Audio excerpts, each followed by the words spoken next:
Love with God Channel. Weekly Gospel. யோவான் நற்செய்தியிலிருந்து வாசகம். அதிகாரம் 2, இறைவார்த்தைகள் 1 முதல் 11 வரை.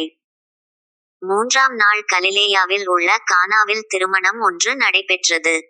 இயேசுவின் தாயும் அங்கு இருந்தார்.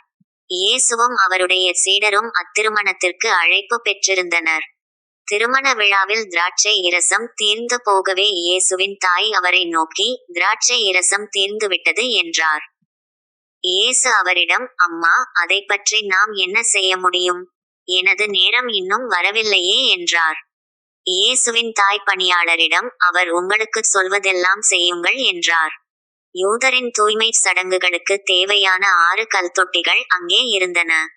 அவை ஒவ்வொன்றும் 2-3 குடம் தண்ணீர் கொள்ளும்.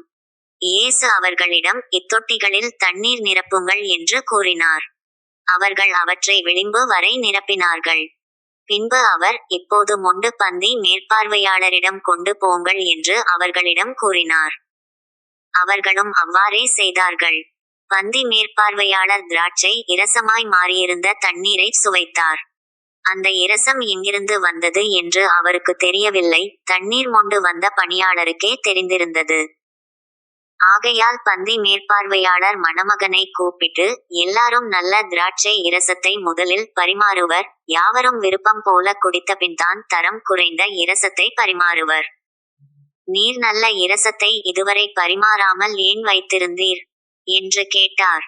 இதுவே இயேசு செய்த முதல் அரும் அடையாளம். இது கலிலேயாவில் உள்ள கானாவில் நிகழ்ந்தது. இதன் வழியாக அவர் தம் மாட்சியை வெளிப்படுத்தினார்.